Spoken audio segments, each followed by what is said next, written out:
MCD हो, लगातार कहती है कि हम वेंडिंग जोन बनाएंगे। वेंडिंग जोन मतलब जितने भी दिल्ली में छोटे बड़े दुकानदार हैं सभी को एक जगह देगी ताकि वो आराम से इज्जत से अपनी दुकान चला सके। लेकिन क्या ऐसा हो रहा है? आपको हम बताएंगे नहीं, हम दिखाएंगे, क्योंकि प्रत्यक्ष को प्रमाण की जरूरत नहीं होती। अभी हम नेशनल हाईवे पे खड़े हैं। ये रोड जो है ये उत्तर प्रदेश को जोड़ती है और उधर जाएंगे तो ये सड़क पंजाब को जोड़ती है। अब इस जगह आप देखिए, एक वृद्ध व्यक्ति ये अपनी छोटी सी खुली दुकान, मतलब ये साफ है कि कुछ देर के लिए यहाँ बैठते होंगे फिर चले जाते होंगे, ठीक है। अब हम इनसे बात करते हैं कि ये यहाँ पर बैठने को क्यों मजबूर हैं, पहली बात। दूसरा, आपको पता है ये खुली सड़क है, आए दिन आप सुनते हैं तरह तरह के एक्सीडेंट्स होते हैं। कभी कोई गाड़ी किसी को मार गई, सड़क पे चलते हुए गाड़ी आ जाती है, रोड रेज, आप लगातार सुनते रहते हैं। लेकिन अपनी जान को जोखिम में डालकर भी ये लोग मजबूर हैं, वो भी आप क्या उम्र हुए है उनकी, किस उम्र में, किस अवस्था में ये इनको यहाँ पर करना पड़ रहा है। आपका नाम क्या है बाबूजी? सुनील जैन। कब से आप यहाँ पे कर रहे हैं दुकानदारी? अभी 6 महीने से। 6 मंथ। 6 महीने से। तो आप दिल्ली में ही रहते हैं? दिल्ली के ही रहने वाले? हाँ जी। तो आपको डर नहीं लगता है ऐसे देखिए गाड़ी जा रही है, कुछ मार डाले? अब वो बात ठीक है, आपको डर लगता है, लेकिन अब रोज पेट पालने के लिए तो खाना तो चाहिए ना। एक बात बताओ, आप खाना तो चाहिए ना, फिर रिस्क तो लेना ही पड़ेगा ना। रिस्क तो लेना ही पड़ेगा, तो ये मजबूरी में करना पड़ रहा है। कभी आपने आपकी जो सरकार है या जो भी नेता आपसे वोट मांगने आते हैं उनके पास हम गए थे, यहाँ का है अभय वर्मा MLA लक्ष्मी नगर से? हाँ, अभय वर्मा। अभय वर्मा है 10 सालों से, मतलब सेकंड बार आया है अभी।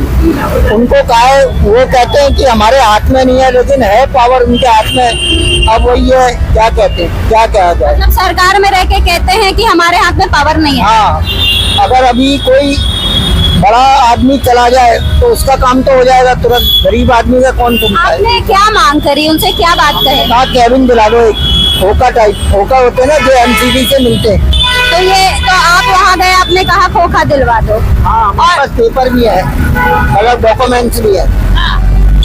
तो यहाँ पे जिस तरीके से आप यहाँ दुकानें चला रहे हैं, आपको कई बार ऐसा भी होता होगा कि पुलिस आती होगी, कहती होगी हटाओ हटाओ? पुलिस वाले को तो खैर बोल दिया उन्होंने। क्या बोला आपने? पुलिस वाले को ये दुकान आदमी इसको लगाने दुकान। अच्छा, तो वो पैसे वैसे भी ले जाते हैं आपसे? देखिए, खोल कर बताइएगा सब कुछ, क्योंकि हम आपके लिए यहाँ पे बैठे हैं। हम कह रहे हैं मेरे से तो पैसे लेते नहीं है, मैं तो साफ कह रहा हूँ। मैं इसलिए पूछ रही हूँ क्योंकि ऐसे दुकान चलाना जो है सरकार मना करती है कि अवैध है। पैसा नहीं लेते, मेरे से नहीं लेता कोई 1 भी रुपया, मैं सच बोल। तो अब ये बात हो रही है कि अब ये वेंडिंग जोन बनाएंगे, मतलब जितने भी रेहड़ी पटरी इस तरह के दुकानदार हैं उनको जगह देंगे। तो आपको भरोसा है कि जगह मिलेगी? भरोसा तो नहीं है, जगह मिलेगी नहीं। बीजेपी काम ही नहीं कर रही है, पहली बात बता दो, कोई भी है। इन्होंने लेडीजों के लिए बोला था 2,500 RBL वो BPL कार्ड के लिए, आज तक कहाँ हुआ है? अभी तक कुछ ही नहीं हुआ उसका भी। तो भरोसा तो भाई सरकार उन्हीं की है और अभी ही है, लेकिन हम मानते हैं सरकार है उन्हीं की, लेकिन काम कहाँ कर रही है ये बता दो आप। इलाके के पार्षद से बात हुई आपकी? जो आप पार्षद के पास मैं 4-5 बारी चला। कौन है? यहाँ अभय वर्मा। वो तो विधायक हैं, पार्षद कौन है? पार्षद तो वो करका डुमा में बैठता, नाम ध्यान नहीं है। अच्छा चलिए, कोई बात नहीं। मतलब जो सरकार में जो पार्टी है और उसके जो नेता है उनसे आप मिलकर आए। हाँ। आपने उनको कहा कि हमें छोटी सी कोई दुकान दे दो ताकि हम आराम से दुकानदारी कर सकें। हाँ जी। तो उन्होंने कह दिया कि हम नहीं कर सकते क्योंकि हमारे हाथ में नहीं है, ये बोले। हाँ। अब की बात है? अभी गए थे, हो गए 10-15 दिन पहले, और पहले भी जा चुके हैं, कई बार ही जा चुके हैं, ऐसा नहीं है कि।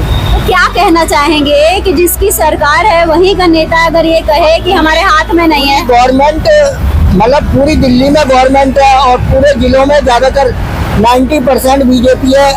हम तो चाहते हैं कि गरीब आदमी को मिलना चाहिए ये। तो अगर नहीं मिल रहा है तो क्या कहेंगे? और वो सरकार कह रही है कि मेरे हाथ में नहीं है। हाँ वो नहीं है उसके हाथ में, सरकार के हाथ में है, लेकिन करना नहीं चाहते।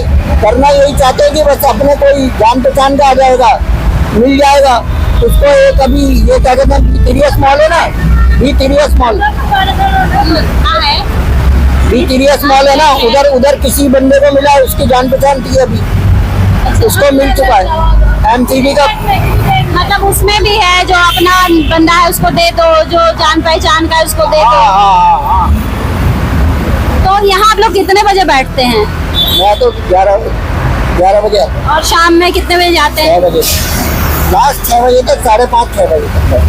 तो यहाँ पर खैर बोलने की जरूरत ही नहीं, एक बार दिखाइए आप उधर कि यहाँ बताने की जरूरत है क्या। देखिए गाड़ी किस तरीके से भाग रही है, कोई ब्रेक नहीं है।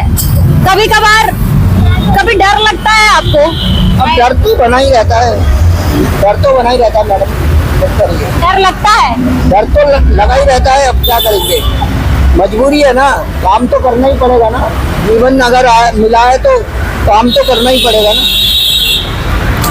तो ये चीजें कभी सरकार की नजर में, कभी तो विधायक जी घूमते ही होंगे इधर से, प्रशासन के लोग तो गुजरते ही होंगे, कोई ना कोई तो गुजरता हो। तो पता है, ऐसा नहीं है नहीं पता है, सब उनकी नॉलेज में है, सब नॉलेज में है विधायक जी, लेकिन करना कोई नहीं चाहता। हाँ बस ये करना कोई नहीं चाहता। चलिए बहुत बहुत धन्यवाद आपका। ये स्थिति देखिए आप लोग, ये असलियत है। जो गरीब था वो गरीब है और आगे भी गरीब रहेगा, इसकी पूरी उम्मीद है। इस पे चाहे तो आप मोहर भी लगा सकते हैं। अपनी जिंदगी के साथ खेल रहा है।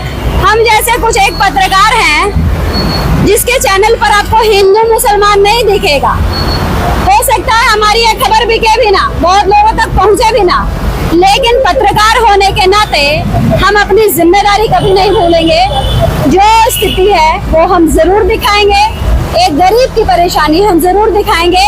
और ये गरीब जिस तरीके से इस खतरे से खेल रहा है, आप दिखाइए, जो खतरे से खेल रहा है वो गरीब, वो भी देखिए। अगर ये स्थिति आपके साथ हो तो फिर क्या होगा? फिलहाल इसी के साथ मुझे दीजिए इजाजत। नमस्कार।